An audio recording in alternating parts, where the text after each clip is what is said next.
¿Puede un católico optimista derrotar a un ateo pesimista en una batalla de ideas que determinaría el destino de la civilización occidental? La pregunta parece ridícula hasta que uno examina los frutos del siglo XX.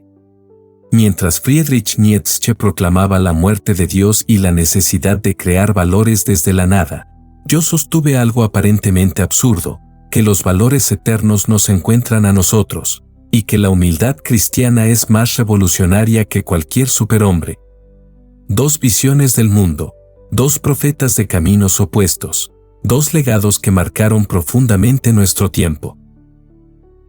El resultado de esta batalla filosófica no se decidió en aulas universitarias, sino en los campos de batalla de dos guerras mundiales, en los gulags soviéticos, en los hornos crematorios nazis, y también en los hospitales construidos por misioneros, en las escuelas fundadas por órdenes religiosas, en cada acto de caridad cristiana que desafió el darwinismo social.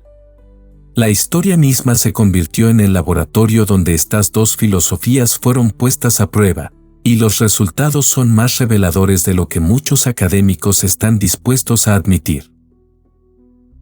Hoy descubriremos cómo el pesimismo aparentemente sofisticado de Nietzsche fue derrotado por el optimismo aparentemente ingenuo del cristianismo, y por qué la batalla por el alma de Occidente está lejos de terminar. Porque, como suele suceder con las grandes verdades, lo que parecía una victoria nietzscheana resultó ser su más estruendosa derrota. Capítulo 1. Los dos profetas del cambio.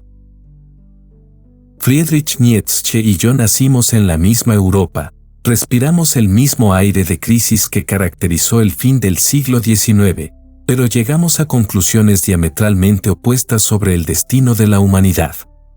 Ambos vimos el colapso de las certezas tradicionales, el avance del materialismo científico, la crisis de fe que sacudía los cimientos de la civilización cristiana. Sin embargo, donde él vio la necesidad de destruir los últimos vestigios de la moral cristiana, yo descubrí que era precisamente esta moral la que podía salvar a la humanidad de la desesperación. Nietzsche diagnosticó correctamente la enfermedad de su época, el nihilismo, esa terrible sensación de que la vida carece de significado intrínseco. Pero su medicina fue peor que la enfermedad. Propuso que el hombre debía convertirse en su propio Dios, crear sus propios valores, elevarse por encima de las masas como un superhombre que despreciara la moral del rebaño. Era una filosofía para aristócratas del espíritu, para individuos excepcionales que tenían la fuerza de vivir sin el consolador engaño de la religión. Mi diagnóstico fue similar, pero mi receta radicalmente diferente. Yo también vi el nihilismo amenazando la civilización, pero descubrí que la respuesta no estaba en rechazar el cristianismo, sino en comprenderlo verdaderamente por primera vez. El problema no era que el cristianismo fuera falso, sino que nunca había sido realmente probado. Los hombres habían encontrado el evangelio difícil y lo habían declarado imposible sin siquiera intentarlo. La diferencia fundamental entre nosotros era esta: Nietzsche creía que Dios había muerto y que por tanto todo estaba permitido. Yo descubrí que Dios estaba muy vivo y que por tanto todo era posible. Su filosofía llevaba a la desesperación disfrazada de grandeza, la mía llevaba a la esperanza disfrazada de locura. Ambos éramos revolucionarios, pero él quería demoler la casa de la humanidad para construir un palacio para superhombres, mientras que yo quería repararla para que todos pudieran habitarla con dignidad. Nietzsche escribió: si hay un Dios, ¿cómo podría soportar no ser Dios? Esta frase revela todo su problema, un orgullo tan descomunal que no podía tolerar la existencia de algo superior a él. Yo descubrí exactamente lo contrario, que solo cuando reconocemos humildemente nuestra pequeñez ante lo infinito, encontramos nuestra verdadera grandeza.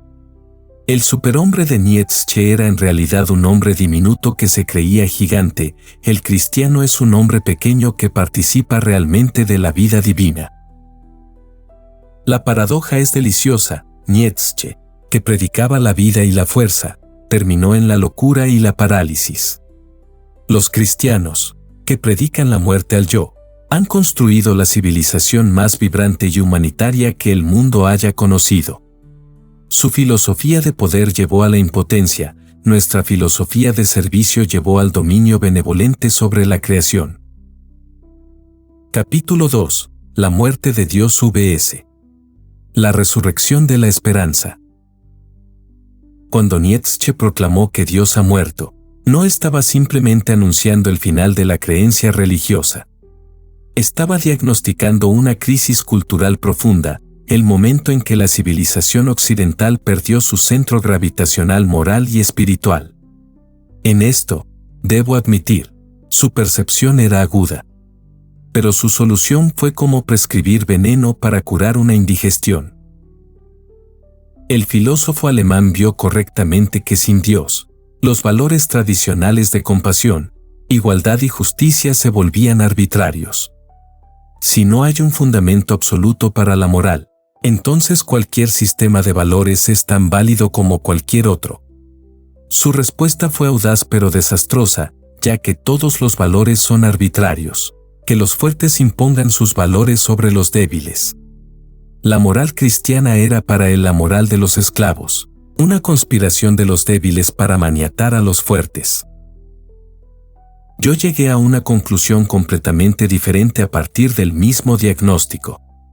Si efectivamente la muerte de Dios llevaba al nihilismo y al relativismo moral, entonces quizás el problema no era con Dios sino con nuestra comprensión de su muerte. Quizás Dios no había muerto en absoluto, sino que simplemente habíamos dejado de buscarlo en los lugares correctos. Descubrí que la supuesta muerte de Dios era en realidad el nacimiento de ídolos más pequeños y más tiránicos. Los hombres que rechazaban adorar al Dios de amor terminaban adorando al Estado, a la raza, a la clase social, al dinero, o peor aún, a sí mismos. Nietzsche, que despreciaba la idolatría cristiana, se convirtió en el profeta de la peor idolatría de todas, la adoración del yo humano elevado a categoría divina.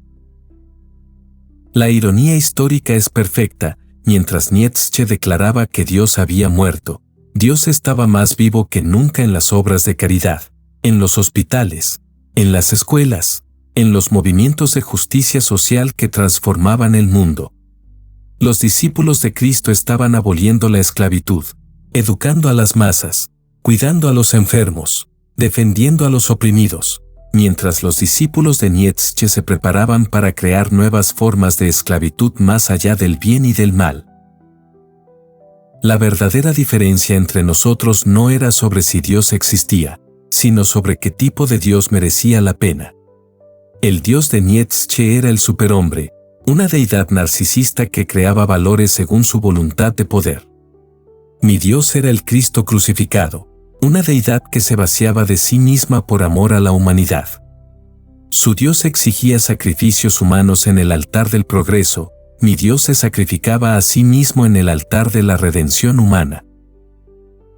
El resultado práctico de estas dos visiones no podía ser más diferente. La filosofía nietzscheana llevó a los campos de concentración, donde los superhombres decidían quién merecía vivir. La filosofía cristiana llevó a la Cruz Roja, donde los servidores decidían que todos merecían ser salvados. Capítulo 3. Superhombres vs. Santos, el verdadero test de grandeza. El concepto del superhombre de Nietzsche es, debo confesar, intelectualmente fascinante y prácticamente aterrador. Este ser superior habría trascendido la moral convencional, estaría más allá del bien y del mal, y crearía sus propios valores basado en su voluntad de poder. Es una visión grandiosa, casi poética, hasta que uno se pregunta, ¿cómo se ve un superhombre en la práctica? ¿Y qué le sucede al resto de la humanidad cuando estos superhombres toman el control? La historia del siglo XX nos dio respuestas terribles a estas preguntas. Los autoproclamados superhombres resultaron ser, invariablemente, tiranos que justificaban la crueldad con filosofía sofisticada. Hitler se consideraba un superhombre nietzscheano, más allá de la moral burguesa y cristiana. Stalin también, creando valores nuevos sin los estorbos de la compasión tradicional. Ambos produjeron montañas de cadáveres en nombre de ideales superiores. Mientras tanto, el mundo cristiano producía un tipo completamente diferente de grandeza humana, los santos. Y aquí está la paradoja que hubiera hecho reír a Nietzsche hasta las lágrimas, estos hombres y mujeres que se consideraban los más pequeños, que practicaban la humildad como virtud suprema, que servían a los pobres y enfermos, resultaron ser infinitamente más poderosos que cualquier superhombre. Madre Teresa de Calcuta, una monja diminuta que cuidaba a los moribundos, ejerció más influencia real sobre el mundo que todos los dictadores del siglo XX juntos.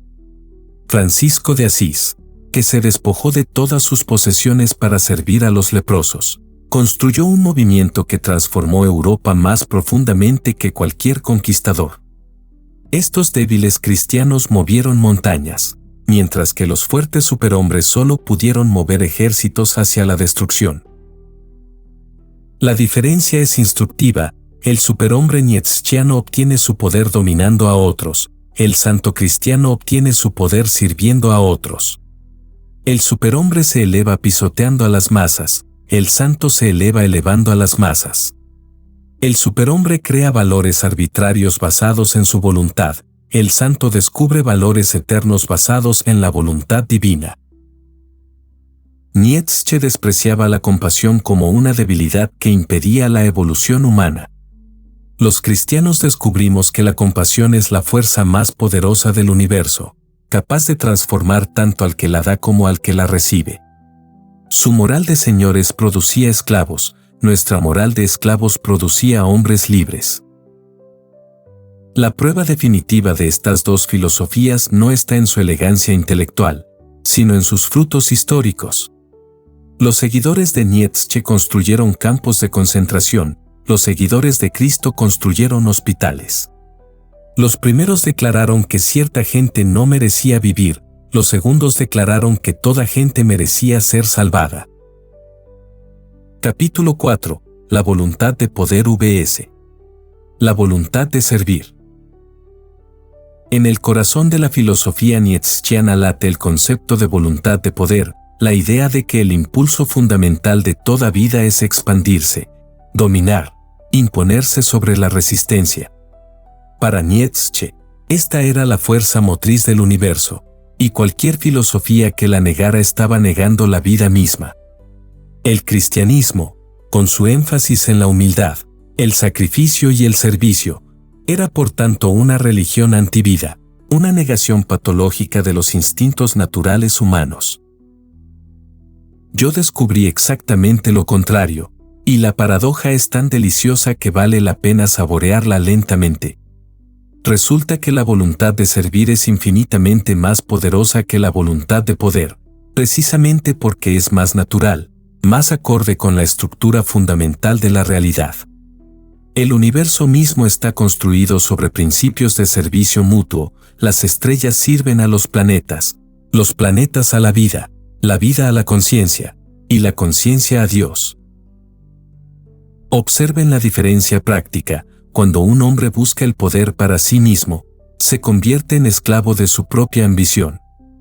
Debe estar constantemente vigilante contra rivales, debe mantener su posición por la fuerza, debe vivir en el temor constante de perder lo que ha ganado. Su voluntad de poder lo convierte, irónicamente, en el hombre menos libre del mundo. Pero cuando un hombre busca servir a algo mayor que él mismo, ya sea Dios, la verdad, la justicia o la humanidad, descubre una libertad extraordinaria. No teme la muerte porque su causa es inmortal. No teme el fracaso porque su éxito no depende de él. No teme a los rivales porque no está compitiendo sino cooperando con el orden cósmico. Nietzsche veía en el cristianismo una inversión patológica de valores, donde los débiles habían logrado hacer que la debilidad pareciera virtuosa. Yo descubrí que el cristianismo era la única filosofía lo suficientemente realista para reconocer dónde residía el verdadero poder. El poder del amor es mayor que el amor al poder, no por razones sentimentales, sino por razones prácticas evidentes a cualquiera que examine la historia honestamente. Los grandes tiranos de la historia, esos superhombres que encarnaban la voluntad de poder nietzscheana, ¿dónde están ahora? Sus imperios se desmoronaron, sus nombres son maldecidos, sus filosofías han sido desacreditadas por sus propios resultados.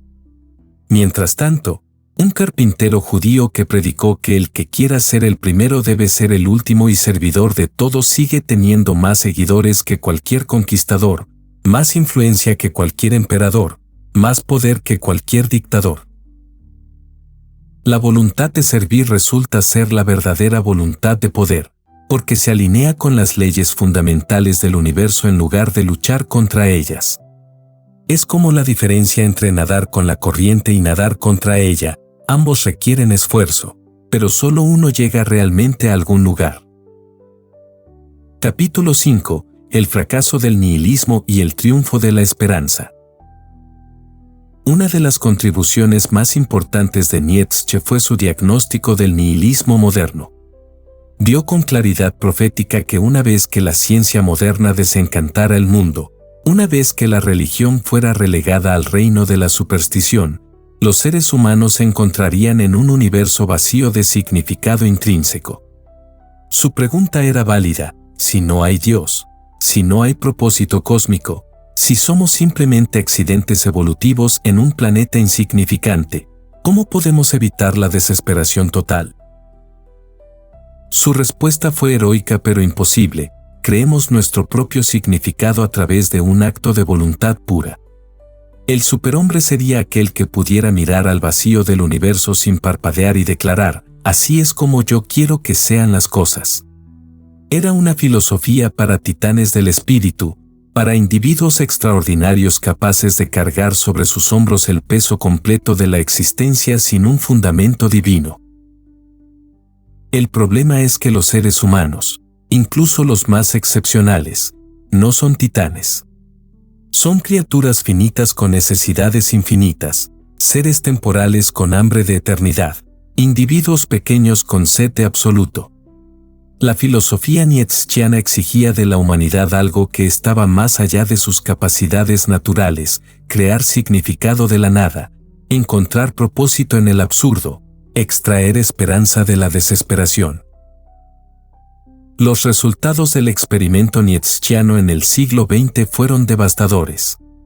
Cuando sociedades enteras intentaron vivir más allá del bien y del mal, cuando gobiernos completos adoptaron la idea de que los valores son construcciones arbitrarias que pueden ser redefinidas por la voluntad de poder, el resultado no fue la liberación sino la tiranía más brutal que la humanidad haya conocido. Yo propuse una alternativa aparentemente menos heroica pero infinitamente más práctica: en lugar de crear significado de la nada, descubramos el significado que ya está ahí. En lugar de inventar valores ex nihilo, reconozcamos los valores eternos que se revelan en la estructura misma de la realidad. En lugar de convertirnos en nuestros propios dioses, aceptemos gozosamente ser hijos del Dios verdadero. Esta alternativa cristiana no exigía cualidades sobrehumanas, sino simplemente humildad intelectual suficiente para reconocer que el universo es más sabio que nosotros. No requería que fuéramos titanes, sino que fuéramos lo que realmente somos: seres creados con propósito, dignidad y destino eterno. El resultado práctico de estas dos aproximaciones al nihilismo no podía ser más diferente. El nihilismo nietzscheano llevó a los campos de exterminio, donde el significado era creado por decreto y la vida humana valorada según criterios arbitrarios. El realismo cristiano llevó a la Declaración Universal de Derechos Humanos, donde el significado era descubierto en la dignidad inherente de cada persona creada a imagen de Dios. Capítulo 6. Democracia vs aristocracia, el destino de las masas. Una de las diferencias más reveladoras entre Nietzsche y yo se encuentra en nuestras actitudes hacia la democracia y las masas. Nietzsche despreciaba profundamente ambas, viendo en la democracia una conspiración de los mediocres para impedir el ascenso de los excepcionales, y en las masas un rebaño de esclavos que había logrado hacer de su esclavitud una virtud. Su filosofía era esencialmente aristocrática, el mundo existía para producir unos pocos superhombres, y el resto de la humanidad era simplemente material de construcción para esa obra magna. Yo descubrí que la democracia, lejos de ser la conspiración de los mediocres, era en realidad la aplicación política más lógica de la doctrina cristiana. Si todos los seres humanos son creados a imagen de Dios, si todos tienen alma inmortal, si todos son igualmente amados por su Creador, entonces todos merecen voz en las decisiones que afectan sus vidas. La democracia no es perfecta, pero es la única forma de gobierno que toma en serio la dignidad inherente de cada persona. La diferencia es fundamental. Nietzsche veía a las masas como obstáculo para la grandeza, yo las veía como la fuente de toda verdadera grandeza. Él creía que la excelencia solo podía surgir del desprecio hacia lo común, yo descubrí que la excelencia más auténtica surge del amor hacia lo común. Su superhombre se elevaba pisoteando a otros, el santo cristiano se eleva elevando a otros. Nietzsche tenía un problema lógico fatal: si la mayoría de la humanidad existe solo para servir a unos pocos superhombres, ¿qué impide que esa mayoría se rebele cuando descubra la verdad? Su filosofía dependía de que las masas permanecieran ignorantes de su propósito subordinado, lo cual es insostenible a largo plazo. La verdad siempre sale a la luz, y cuando sale, las tiranías colapsan. El cristianismo, por el contrario, puede proclamar abiertamente su mensaje sin temor a las consecuencias políticas. Todos son hijos de Dios no es una verdad que deba ocultarse de las masas, es una verdad que se proclama desde los tejados. Aménse unos a otros no es una conspiración secreta de esclavos, es un mandamiento que produce las sociedades más prósperas y libres de la historia. La evidencia histórica es abrumadora. Las sociedades construidas sobre principios cristianos desarrollaron las democracias más estables, las economías más prósperas, las culturas más humanitarias del mundo. Las sociedades que siguieron principios nietzscheanos produjeron dictaduras que colapsaron en décadas, dejando tras de sí solo destrucción y trauma generacional. La ironía final es exquisita. Nietzsche, que despreciaba la igualdad como una ficción, creó una filosofía que inevitablemente llevaba a la peor desigualdad imaginable, la división de la humanidad entre superhombres y subhumanos. El cristianismo, que predica la igualdad fundamental de todos ante Dios, ha creado las sociedades más genuinamente meritocráticas de la historia, donde la grandeza está disponible para cualquiera dispuesto a servir. Capítulo 7. El legado final, vida vs muerte. Después de más de un siglo, los frutos de estas dos filosofías están maduros para la cosecha, y la diferencia es tan obvia que solo un intelectual moderno podría pasarla por alto. Nietzsche prometía vida abundante para los superhombres que tuvieran el coraje de crear sus propios valores. El cristianismo prometía vida abundante para todos los que tuvieran la humildad de aceptar valores eternos. ¿Cuál de estas promesas se cumplió? Los experimentos nietzscheanos del siglo XX, nazismo, comunismo, fascismo, fueron laboratorios de muerte a escala industrial. Cuando los autoproclamados superhombres tomaron el poder, su primera tarea fue siempre la misma: decidir quién merecía vivir y quién debía morir. Su transvaluación de todos los valores se convirtió invariablemente en la devaluación radical de la vida humana. Los campos de concentración y los gulags fueron las últimas expresiones lógicas de una filosofía que comenzó rechazando la idea de que toda vida humana es sagrada. Mientras tanto, las sociedades cristianas, especialmente en el siglo XX, produjeron los mayores avances en medicina, educación, derechos humanos y calidad de vida en la historia de la humanidad. Los hospitales modernos, las universidades, los sistemas de bienestar social, las organizaciones de caridad internacional, todas estas instituciones que preservan y dignifican la vida humana nacieron del suelo cristiano. La diferencia no es accidental sino esencial. Una filosofía que comienza con la premisa de que algunos humanos son superiores a otros inevitablemente terminará justificando la eliminación de los inferiores. Una filosofía que comienza con la premisa de que todos los humanos son igualmente amados por Dios inevitablemente trabajará para proteger y elevar a todos. Nietzsche escribió, "Lo que no me mata me hace más fuerte".